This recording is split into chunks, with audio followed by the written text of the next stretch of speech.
আমার মরণ কালে কাঁদবে যে জন সেজন তোমার আপন জন। আমার কোনো গীতিকার, আমার কোনো সুরকার, আমার কোনো ছাড় নাই।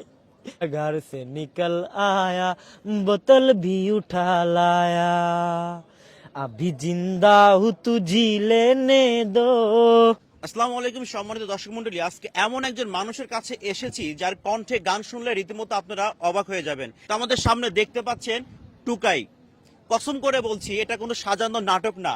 এখানে আশেপাশে যারা আছে সবার কাছে যদি আমি জিগাই সবাই কিন্তু বলবে ও টুকাই। তো সরাসরি আমরা চলে যাব সোহাগ ভাইয়ের কাছে। আসসালামু আলাইকুম। ওয়ালাইকুম আসসালাম। কেমন আছেন আপনি?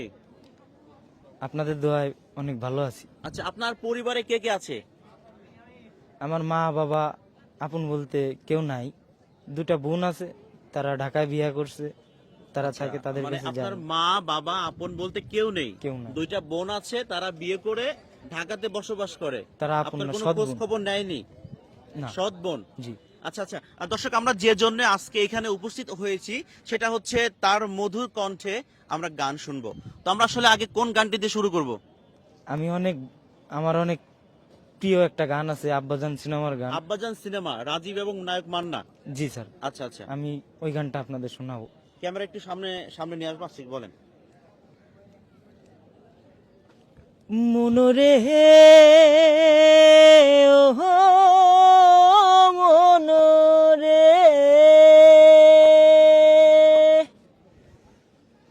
মনরে মনরে ওরে মনরে ওরে পাগল মনরে, তোমার মরণ কালে কাঁদবে যে জন সেজন তোমার আপন জন। ও তোমার মরণ কালে কাঁদবে যে জন সেজন তোমার আপন জন। থাকতে জীবন যায় না চেনা মানুষেরই মন, ওরে থাকতে জীবন যায় না চেনা মানুষেরই মন। মনরে ও মনরে মনরে ও মনরে। অসাধারণ আসলে। তিনি যে গানটা বলেছেন রীতিমতো আমার গায়ের পশম আসলে দেখেন আসলে একটু জারিয়ে গেছে আর কি। আমি রীতিমতো অবাক হয়ে গেছি। আপনাদের কাছে কেমন লাগছে ভাই? ভালো লাগছে? আচ্ছা, আর একটা গান শোনা যায়? আর একটা গান শোনা যাবে? গলা ছেড়ে গাবে? তাহলে তো গলা নিচে পড়ে যাবে, গলা বেঁধে গাবে, তাই না? আচ্ছা, ধন্যবাদ। সোহাগ ভাই, আপনি হিন্দি কোনো গান জানেন? আমি হিন্দি গান তেমন একটা গাই না স্যার, তারপরে একটা। তারপরেও কিছুটা জানি, ওটা আপনার শোনাবো। আচ্ছা, আমি আর একটা বিষয় খেয়াল করছি, সেটা হচ্ছে আপনার চোখে পানি। মানে আপনার চোখে পানিটা কেন? আমি আমার চোখে পানি, এটা আমিও বলতে পারি না কাউরে স্যার, তবে আমার ভিতরে কেউ কান্দায় আমার স্যার। মানে ভিতরে কেউ কান্দায় আসলে। এই দেখেন, গানগুলো আমি যখন আমার ভিতরে মুখস্থ করি, আমার কোনো গীতিকার, আমার কোনো সুরকার, আমার কোনো ছাড় নাই। আমি অনেক শ্রম, অনেক কষ্ট করে এই গানগুলো শিখছি স্যার, আমার বুদ্ধি দিয়ে, আমার মেধা দিয়ে। আচ্ছা, আমি আমি আমি বলছি, তার মনে যে কষ্ট, যে আসলে বেদনাটা, সেটা হচ্ছে তার পরিবারে কেউ নেই। তিনি তার পরিবারে একা।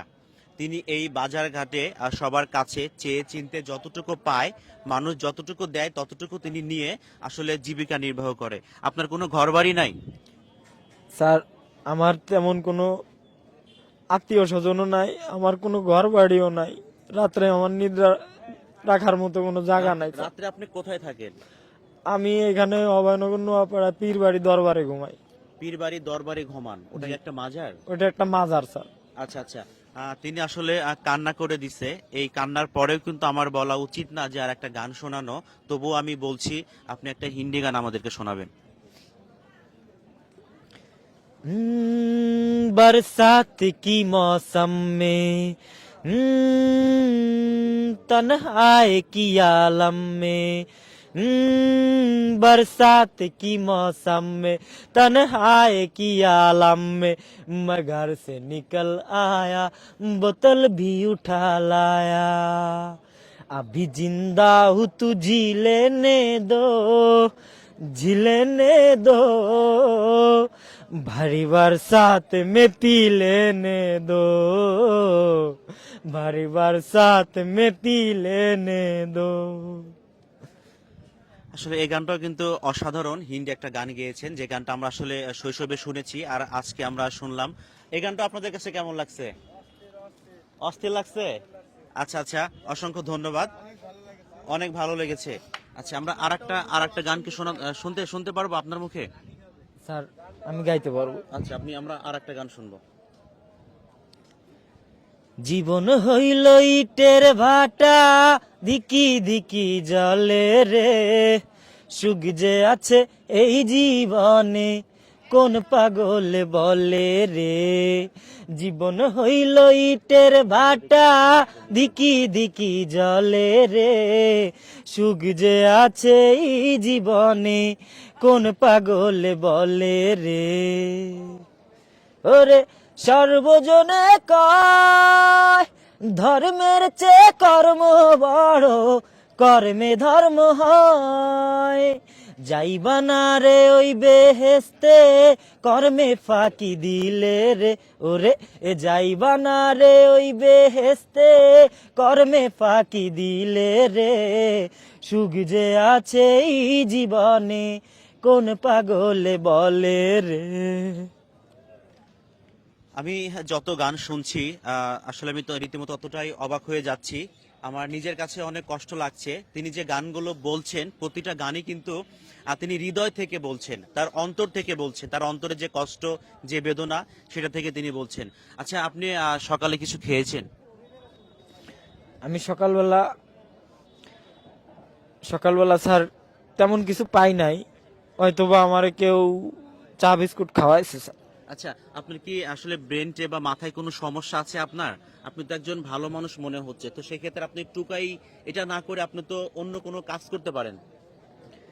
স্যার আমার ব্রেনটে কোনো সমস্যা নেই স্যার, কিন্তু আমার কিছু একটা মনে হয় স্যার, মানে আমার একটু গুলা গুলা লাগে স্যার, গোলা লাগে। আমার খুব চাপ লাগে ব্রেনটে।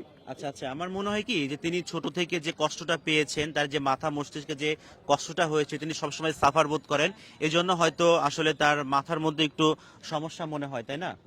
তাহলে তো একজন সবল একজন মানুষ, তিনি কিন্তু আসলে আসলে ভালো কোনো কিছু বা কাজ করে খেতে পারতেন। আপনার বর্তমান বয়স কত?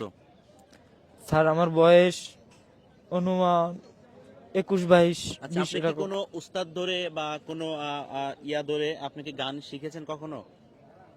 স্যার আমার জানা মতে আমি কোনো উস্তাদ কোনো শিক্ষক পাইনি স্যার, আমি অনেক গানগুলো কি আপনি মোবাইলে বা ইউটিউবে দেখে দেখে শুনে শুনে শিখছেন?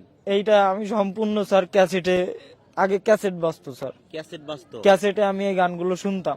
আচ্ছা আচ্ছা, দর্শক এখনকার আসলে ইয়ং জেনারেশন অনেকেই ক্যাসেটটা বোঝে না, এটা হচ্ছে একটা ফিতাটা ক্যাসেটের মধ্যে দিলে ওটা আসলে বেজে উঠতো। জি স্যার। তো সোহাগ ভাই, আপনি আসলে নিজেকে কোন জায়গা দেখতে চান? আপনি নিজেকে কোন জায়গা দেখতে চান?